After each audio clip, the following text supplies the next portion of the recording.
កងទ័ពថៃពុំសូវមានប្រជាប្រិយភាពនៅក្នុងផ្នែកប្រជាជនកិច្ចប្រជុំគណៈកម្មការចម្រុះព្រំដែនកោ JBC កម្ពុជាថៃកម្ពុជាជ្រើសរើសច្បាប់អន្តរជាតិនិងសន្តិភាព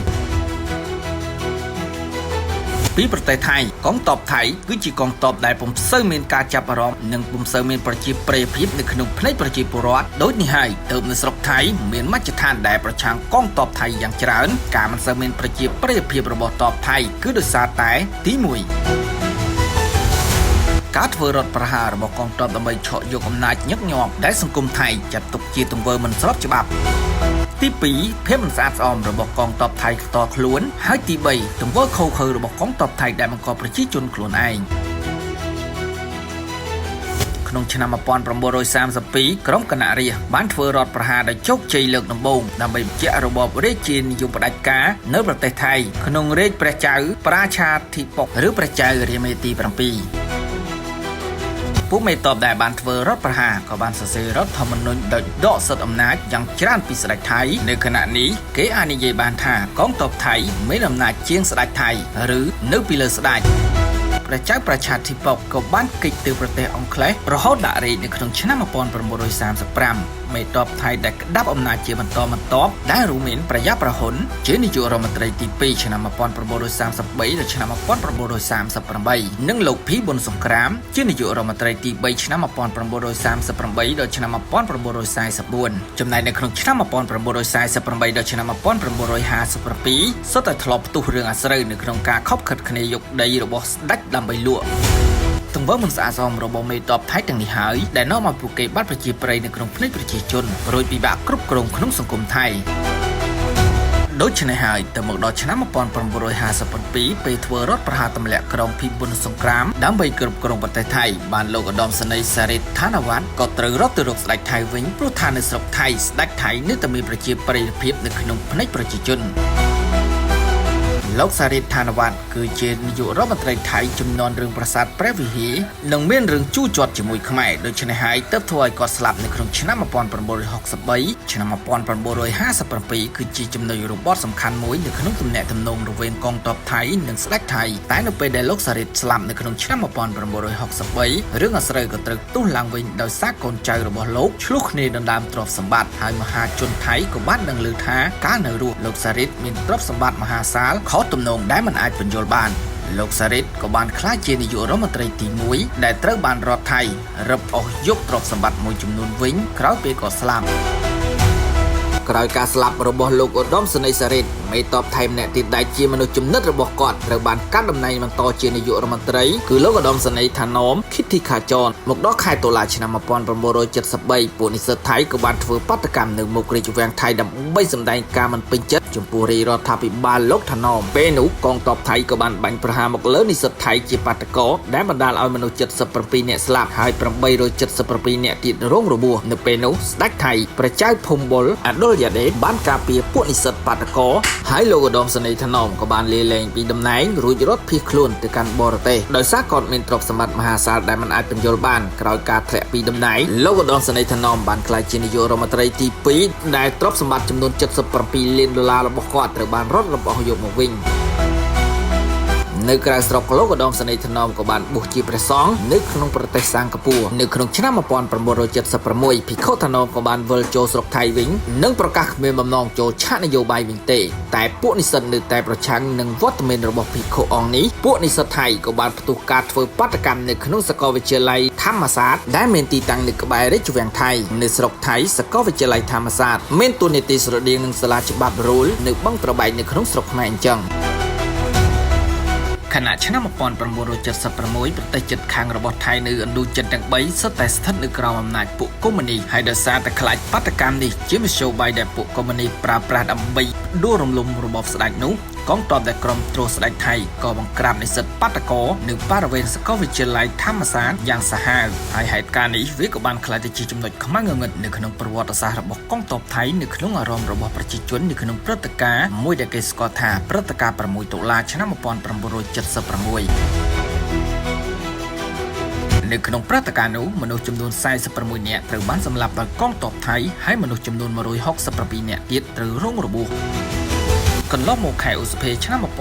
1992ប្រជាជនថៃប្រមាណជា20,000នាក់ត្រូវបានធ្វើបាតកម្មនៅវេលមេរុក្បែរព្រះរាជវាំងថៃដើម្បីប្រឆាំងរាជរដ្ឋាភិបាលរបស់ឧត្តមសេនីយ៍សុចិត្រាក្រាប្រាយ័នដែលជាក្រុមបាតកម្មប្រឆាំងធំបំផុតបន្ទាប់ពីឆ្នាំ1973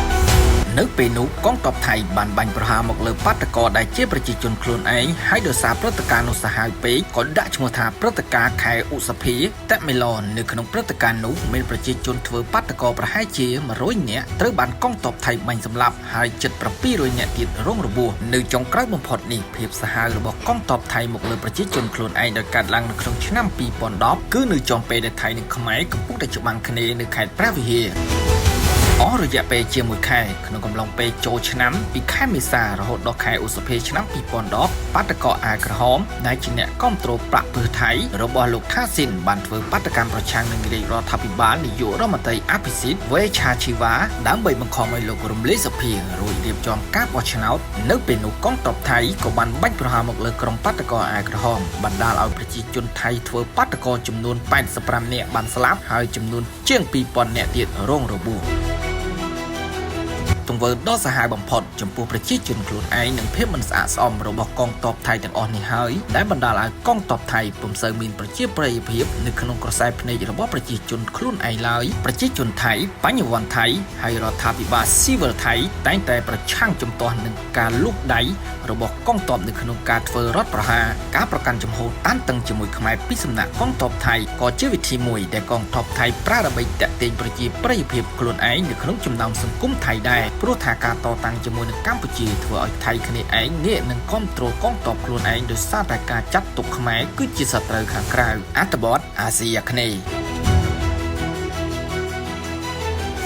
រដ្ឋលេខាធិការការដ្ឋានកិច្ចការព្រំដែនជាសេចក្តីប្រកាសព័ត៌មានភាគីកម្ពុជានិងភាគីថៃរៀបចំកិច្ចប្រជុំគណៈកម្មការចម្រុះព្រំដែន JVC កម្ពុជាថៃលើកទី6កាលពីថ្ងៃទី14ខែមិថុនាឆ្នាំ2025នៅរាជធានីភ្នំពេញព្រះរាជាណាចក្រកម្ពុជាដើម្បីបន្តពិភាក្សានិងជំរុញការងារខណ្ឌសីមានិងបោះបង្គោលព្រំដែនគោករវាងប្រទេសទាំងពីរមុនកិច្ចប្រជុំពេញអង្គ JVC គឺមានកិច្ចប្រជុំចុងអៀតរវាងភាគីកម្ពុជាថៃដោយភាគីកម្ពុជាដឹកនាំដោយលោកឡាំជារដ្ឋមន្ត្រីទទួលបន្ទុករដ្ឋលេខាធិការដ្ឋានកិច្ចការព្រំដែននិងប្រធានគណៈកម្មការចម្រុះព្រំដែនកម្ពុជាលោកឯកឧត្តមប្រាសាទវិនិច្ឆ័យទីប្រឹក្សាក្រសួងការបរទេសថៃនិងប្រធានគណៈកម្មការចម្រុះព្រំដែនថៃបន្ទាប់ពីកិច្ចប្រជុំចុងអៀតភាគីទាំងពីរបានបន្តពិភាក្សានៅក្នុងកិច្ចប្រជុំពេញអង្គនៃគណៈកម្មការចម្រុះព្រំដែន JVC កម្ពុជាថៃដោយបានឯកភាពអនុម័តលើរបៀបវិរៈចំនួន4ដូចខាងក្រោមទី1ពិនិត្យនិងអនុម័តលើកំណត់ហេតុកិច្ចការប្រជុំលើកទី4របស់អនុគណៈកម្មការបច្ចេកទេសចម្រុះព្រំដែន JTSC កម្ពុជាថៃកម្ពុជាចុះនៅថ្ងៃទី14ខែកក្កដាឆ្នាំ2024នៅខេត្តសៀមរាបព្រះរាជាណាចក្រកម្ពុជាទី2ពិនិត្យនិងពិភាក្សាលើការកែសម្រួលតួឆ្នាំ2003ពាក់ព័ន្ធនឹងការផលិតអូតូហ្វូតូជំហានទី2នៅក្នុងចំណុច4នៃតួទី3ពិភាក្សានិងអនុម័តលើការបញ្ជូនក្រុមវាស់វែងចម្រុះចុះវាស់វែងនិងខណ្ឌសីមាព្រំដែននៅលើទឹកដីជាក់ស្ដែងនៅចន្លោះពីទីតាំងពិតប្រាកដនៃបង្គោលព្រំដែនដែលបានឯកភាពគ្នាកំណត់ខ្សែព្រំដែនដើរតាមផ្លូវទឹកនិងកំណត់ខ្សែត្រង់ទី4ពិភាក្សាលើសេចក្តីណែនាំលើការវាស់វែងនៅសិចតែសិចចំណុច IX នៃកិច្ចប្រជុំលើកទី4និងកិច្ចប្រជុំពិសេសរបស់ JVC ឆ្នាំ2009នៅក្នុងកិច្ចប្រជុំគណៈកម្មការចម្រុះព្រំដែន JVC កម្ពុជាថៃឯកឧត្តមឡាំជារដ្ឋមន្ត្រីទទួលបន្ទុករដ្ឋលេខាធិការដ្ឋានកិច្ចការព្រំដែននិងជាគណៈកម្មការចម្រុះព្រំដែនកម្ពុជាបានជម្រាបជូនទៅភាគីថៃថាដើម្បីជាប្រយោជន៍ធានាបាននូវដំណោះស្រាយលើបញ្ហាព្រំដែនប្រកបដោយយុត្តិធម៌មិនលំអៀងនិងជាដំណោះស្រាយថាពោលសម្រាប់ប្រទេសទាំងពីរភាគីកម្ពុជាបានស្នើទៅភាគីថៃចូលរួមជាមួយនឹងភាគីកម្ពុជានៅក្នុងការនាំយកវិវាទព្រំដែននៅតំបន់មុំបីប្រាសាទតាម៉ុនធំប្រាសាទតាម៉ុនតូចនិងប្រាសាទតាក្របីទៅតុលាការយុត្តិធម៌អន្តរជាតិ ICJ និងបានបញ្ជាក់សារជាថ្មីអំពីជំហររបស់កម្ពុជានៅក្នុងការចាប់ផ្ដើមដំណើរការនីតិវិធីច្បាប់ដោយឯករាជ្យជាម្ចាស់ការទោះបីជាភាគីថៃបដិសេធសមត្ថកិច្ចរបស់តុលាការយុត្តិធម៌អន្តរជាតិ ICJ ក៏ដោយលើពីនេះទៀតភាគីកម្ពុជាអះអាងបន្ថែមនៅចំពោះមុខភាគីថៃថាចាប់ពីពេលនេះទៅតំបន់ទាំង4លែងជាប្រធានបទឬកម្មវត្ថុពិភាក្សាដោះស្រាយនៅក្នុងក្របខ័ណ្ឌគណៈកម្មការចម្រុះព្រំដែន JVC កម្ពុជាថៃទៀតហើយ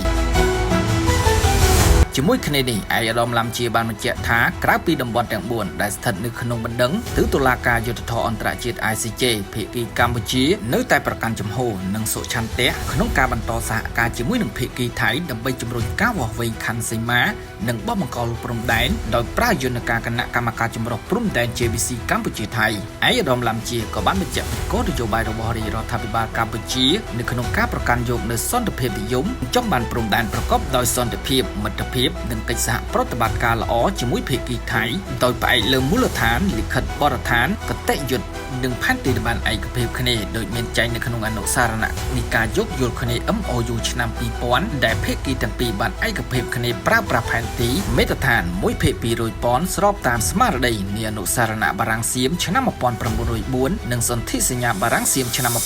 1907 នៅក្នុងន័យនេះភាគីកម្ពុជាបានបដិសេធយ៉ាងដាច់ខាតមិនទទួលស្គាល់ផែនទីភាគីថៃដែលគោះជាឯកតោភាគីហើយយកមកប្រើប្រាស់ជាសំអាងដែលជាប្រភពចម្លងនាំមកនៅចំនួនព្រំដែនដ៏រ៉ាំរ៉ៃនៅពេលកន្លងមកក៏ដូចជានៅពេលបច្ចុប្បន្ននិងទៅអនាគតកិច្ចប្រជុំគណៈកម្មការចម្រុះព្រំដែន JBC កម្ពុជាថៃបានប្រព្រឹត្តទៅនៅក្នុងបរិយាកាសមិត្តភាពយោគយល់គ្នាក្នុងស្មារតីពិភាក្សាគ្នាបើកចំហទៅវិញទៅមកនិងប្រកបដោយភាពវិជ្ជមានកិច្ចប្រជុំនេះបានបញ្ចប់ការពិភាក្សាទាំងស្រុងលើរបៀបវិរៈដែលបានឯកភាពគ្នានិងបានចុះហត្ថលេខាលើកំណត់ហេតុជាផ្លូវការនៅថ្ងៃទី 15 ខែមិថុនាឆ្នាំ 2025 ភាគីទាំងពីរឯកភាពគ្នាក្រុងជួបគ្នាសារជាតិថ្មីនៅខែកញ្ញាឆ្នាំ 2025 ខាងមុខនេះកម្ពុជាជ្រើសរើសយកច្បាប់អន្តរជាតិនិងសន្តិភាពនៅថ្ងៃទី 15 ខែមិថុនាឆ្នាំ 2025 រាជរដ្ឋាភិបាលកម្ពុជាបានបញ្ជូនលិខិតជាផ្លូវការទៅកាន់តុលាការយុត្តិធម៌អន្តរជាតិ ICJ ដើម្បីជួយស្វែងរកដំណោះស្រាយពាក់ព័ន្ធនឹងបញ្ហាវិវាទព្រំដែននៅតំបន់ប្រាសាទតាម៉ុនធំប្រាសាទតាម៉ុនតូចប្រាសាទតាក្របីនិងតំបន់មុំបីក៏ជួនផងដែរកាលពី63ឆ្នាំមុននៅថ្ងៃទី 15 ខែមិថុនាឆ្នាំ 1962 គឺជាប្រវត្តិសាស្ត្រដែលតុលាការយុត្តិធម៌អន្តរជាតិ ICJ បានសម្រេចឲ្យកម្ពុជាឈ្នះលើរឿងក្តីប្រាសាទព្រះវិហារទោះបីជាព្រឹត្តិការណ៍ទាំងពីរកើតឡើងនៅ63ឆ្នាំខុសគ្នាក៏ពិតមែនប៉ុន្តែស្មារតីនិងគោលបំណងគឺដូចគ្នាកម្ពុជាជ្រើសរើសយកការដោះស្រាយដោយសន្តិវិធីផ្អែកលើច្បាប់អន្តរជាតិតាមរយៈយន្តការតុលាការយុត្តិធម៌អន្តរជាតិ ICJ សម្រាប់ការដោះស្រាយបញ្ហាព្រំដែននៅតាមតំបន់ដែលមានលក្ខណៈស្មុគស្មាញខ្លាំងនិងមានហានិភ័យខ្ពស់នៃជម្លោះប្រដាប់អាវុធហើយដែលយន្តការទ្វេភាគីមិនអាចដោះស្រាយចប់ដូចជានៅតំបន់ប្រាសាទព្រះវិហារកាលពីជាង60ឆ្នាំមុននិងតំបន់ប្រាសាទតាម៉ុនធំប្រាសាទតាម៉ុនតូចប្រាសាទតាក្របីនិងតំបន់មុំបីនៅពេលបច្ចុប្បន្នកម្ពុជាត្រូវការយុត្តិធម៌ភាពត្រឹមត្រូវនិងច្បាស់លាស់មួយក្នុងការកំណត់ខ្សែព្រំដែនជាមួយនឹងប្រទេសជិតខាងដើម្បីកុំឲ្យកូនចៅជំនាន់ក្រោយនៅតែបន្តមានបញ្ហាមិនចេះចប់ជាមួយគ្នាសម្ដេចមហាបវរធិបតីហ៊ុនម៉ាណែតនាយករដ្ឋមន្ត្រីនៃព្រះរាជាណាចក្រកម្ពុជាសូមបងប្អូនជំរុំជាតិទាំងអស់ផ្ដល់ទំនុកចិត្តលើរាជរដ្ឋាភិបាលនៅក្នុងការខិតខំប្រឹងប្រែងធ្វើការងារនេះប្រកបដោយឆន្ទៈនិងការទទួលខុសត្រូវខ្ពស់ដើម្បីការពារបូរណភាពទឹកដីនិងឧត្តមប្រយោជន៍របស់ជាតិនិងប្រជាជនកម្ពុជា